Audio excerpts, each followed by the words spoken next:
سلام. سرقت هالیوودی اسم اپیزود جدید سریال گرفتاری‌های خامنه‌ای است که در ادامه زنجیره‌ای از بحران‌های قبلی یک بزبیاری جدید براشون پیش آورده. از صندوق‌های امانات بانک ملی روبروی دانشگاه تهران در ایام تعطیلات اخیر سرقت شد. بانک ملی در اطلاعیه‌ای با تایید این خبر اعلام کرده حادثه شعبه دانشگاه این بانک به بروز برخی خسارات محدود به صندوق امانات منجر شده و علل بروز این حادثه پس از بررسی‌های نهایی به زودی اعلام میشه.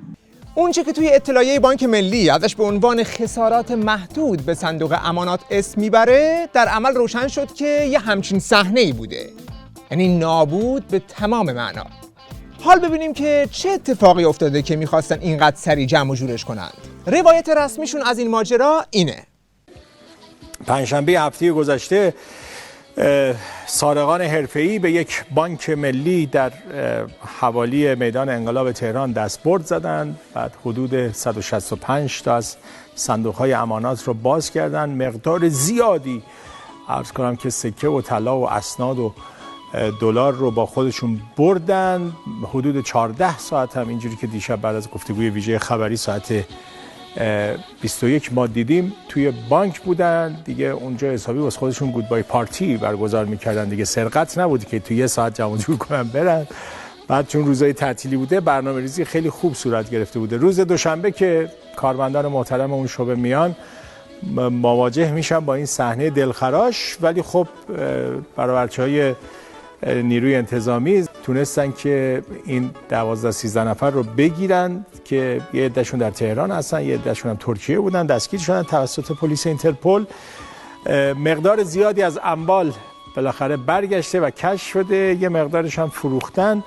این چیزی بود که یعنی خبر خوشی بود که میتونست یه ذره تسلا بده به قلب مالباختگان. بله، طوری خبر میده که انگار اصلا هیچ اتفاقی نیفتاده. یه دزدی صورت گرفته، بعدش هم پلیس رفته دزدا رو گرفته، اموالم پس گرفته. دیدی یعنی اصلا الان مملکت گل و بلبله، همه چی تمومه.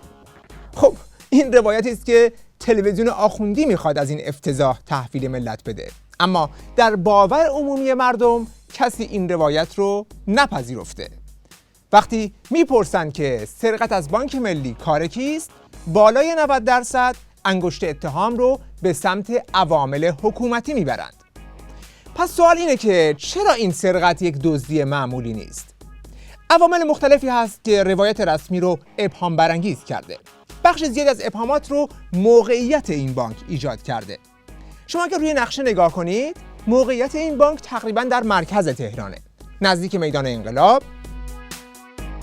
این طرفش مرکز فرماندهی انتظامی تهران بزرگه، اون طرفش هم یه کلانتریه، کلانتری 148.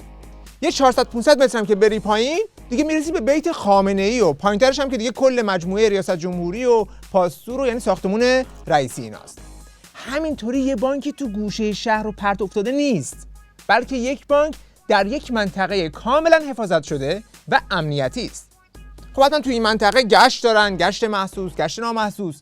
بعد خود محل بانک در کنار چند کافه و سینما و مراکز تجاری و نزدیک دانشگاه است، یعنی یک منطقه پر رفت آمد و شلوغیه.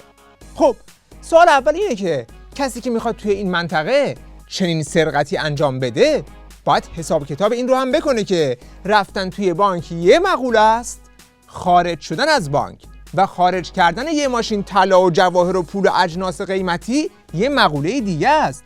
چطور میخواد این کار رو انجام بده؟ چون خودشون میگن که دوستا ساعت 2 نصف شب وارد بانک شدند، 12 الی 14 ساعت اونجا بودند و فردا ساعت 4 بعد از ظهر با کلی پول و طلا جواهر خارج شدند. صحبت‌های زیادی هست در مورد نحوه ورود این افراد به بانک. یکی میگن دیوار رو تخریب کردن، یکی میگن از روی دیوار رفتن، درب رو شکوندن.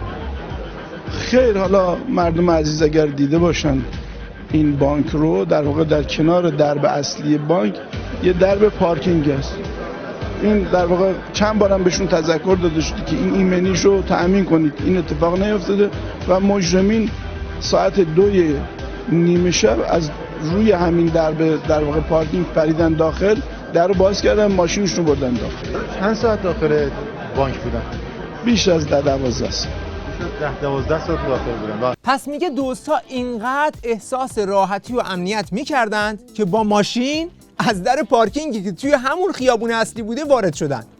و خیلی عجیبه که هیچ فیلمی هم از همین در پارکینگ که میگن دزدا ازش وارد شدن نشون نمیدن. گذشته از این میگه 10-12 ساعت هم اونجا بودن. و جالبتر این که یه نفر دو نفر هم نبودن، بلکه چند گروه بودن. بله، یه تیم کاملی بودن.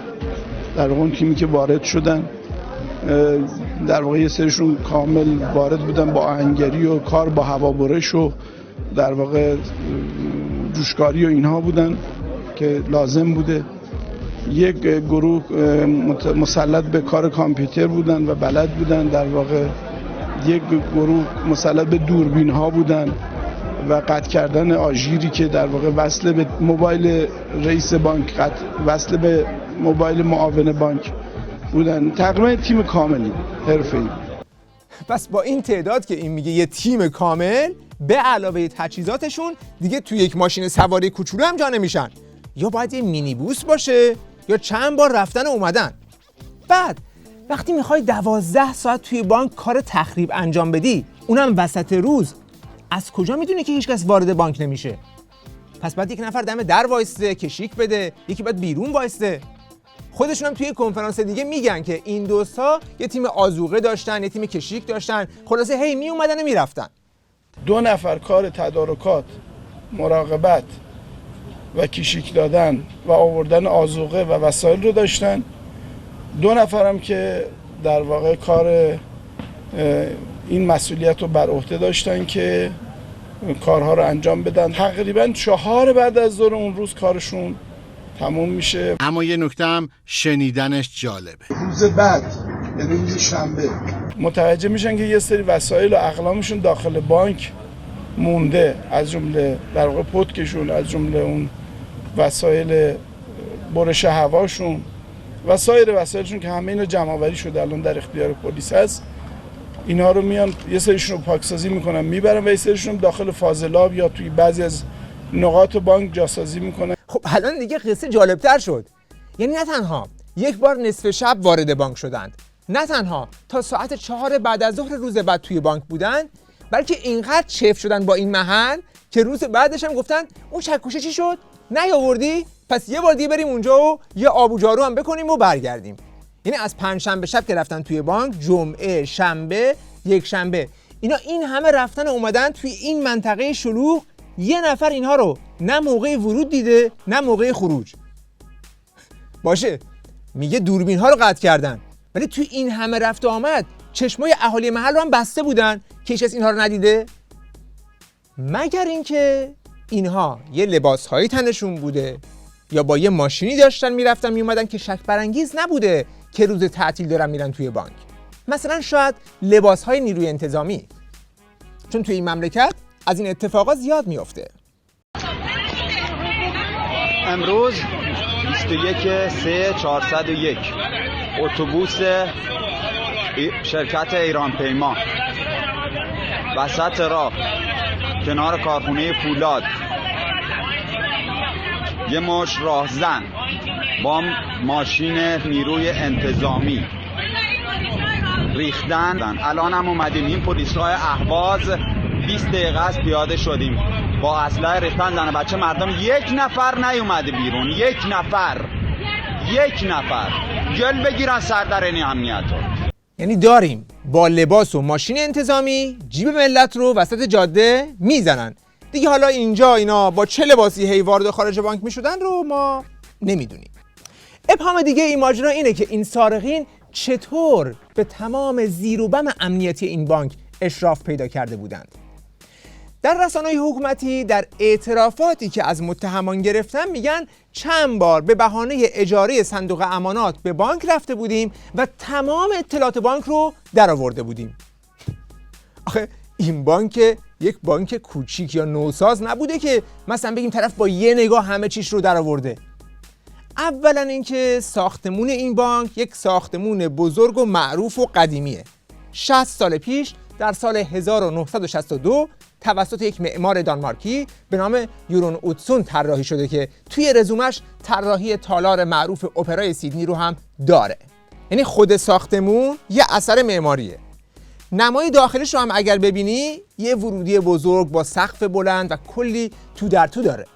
یعنی تو نمیتونی به عنوان مشتری 3 بار به این بانک مراجعه کنی، محل همه دوربین ها، مداربندی اونها، اتاق سرور، مانیتورینگ، تمام لایه‌های امنیتیشو در بیاری. چون به گفته مدیران بانک ملی این بانک مجهز به پیشرفته ترین مدارهای امنیتی بوده. بانک تمام اون لایه‌های امنیتی که حالا 8 لایه امنیتی است انجام داده بود. حتی اینا حدود 14 ساعت تقریبا طول کشیده بود که بتونن این اموال رو تخلیه کنن و از بانک خارج بشن. اینا نشانگر اینه که اون لایه‌های امنیتی از سیستم هشداردهنده، سیستم چشمی، قفلای مورد تایید پلیس، قفلای کتابی که قفل مضاعف هم زده بودن همکارای ما، سیستم تلفن کننده خودکار اعلام خطر، درب گاف صندوق 40 سانتی که سردارم ملاحظه کردن، سامانه حفاظتی آژیر خطر، سامانه نظارت تصویری دوربین مداربسته. حتی این شعبه مجهز به سیستم تشخیص چهره هم بوده. این جدیدترین نوعی است که به محض ورود به خزانه سیستم تصویری شاید کمتر جایی وجود داره، ولی بانک ملی الحمدلله این سیستم رو نصب کرده بود که علاوه بر اثر انگشت این که میفهمید الحمدلله مال زمانی است که سرقتی اتفاق نیفته. یعنی میگم الحمدلله سیستم چهره شناسی وجود داشته، سرقتی خب رخ نداد، ولی اینکه این سیستم بوده و سرقت هم اتفاق افتاده دیگه من متوجه الحمدلله شدم. پس این همه اشراف اطلاعاتی به تمام این لایه‌های امنیتی از کجا به دست اومده بود؟ چون توی روایت رسمی از قول متهمان میگن که اینا میخواستن 1 ماه پیش توی تعطیلات عید فطر بانک تجارت رو بزنن، ولی چون دستگاه هوابرش رو با خودشون نبرده بودن موفق نشدن، بعدش به این فکر افتادن که بیان بانک ملی رو بزنن. پس یعنی تمام این اطلاعات 8 لایه امنیتی بانک رو در کمتر از 1 ماه با 4 بار مراجعه به صندوق امانات کسب کردن. والا 13 یار اوشن هم نمیتونستن با 2 تا مراجعه به صندوق امانات همه چی رو در بیارن. مگر اینکه باز بگی اینها با لباس نیروی انتظامی وارد شده بودند که تونستن همه چی رو چک کنن و در بیارن. و نکته مهمتر این هستش که همین بانک رو 1 ماه قبل پلیس پیشگیری میره و این موارد ضعف ها رو به ایشون گوشزد میکنه. بله، اینطور که به نظر میاد به طور اتفاقی دقیقاً 1 ماه پیش یک گروه از نیروی انتظامی تحت عنوان پیشگیری مأموریت پیدا کردند که زیر و بم امنیتی این بانک رو چک و بررسی کنن و همه سوراخ سنبه ها رو هم درآوردن. یکیشون رفته پای تابلو فیوز ها، یکی چک کرده کدوم دوربین ها رو قطع میکنه، اون یکی هم چک کرده آره این سیمو قطع کنی دوربین قطع میشه، هارد های دوربینا کجاست، کجا اینا رو ذخیره میکنید، پاس کامپیوترتون چیه ما باید چک کنیم. یعنی همه چی رو خوب مسلط شدن. بعد هم یه گزارش دادن که این در پارکینگ رو روغن کاری کنید خوبه. حالا سردار رحیمی فرمانده تهران بزرگ امروز گفتن که ما سند داریم 1 ماه پیش ما این ناایمنی بودن رو به بانک اعلام کردیم و گفتیم برطرف بکنن. وگرنه هیچ طور دیگه‌ای کسی نمیتونه این همه اطلاعات رو کسب کنه. حالا نکته جالب دیگه اینه که درست همین 1 ماه پیش هولوش همین گزارش ایمنی تنها نگهبان این بانک رو هم مرخص میکنن.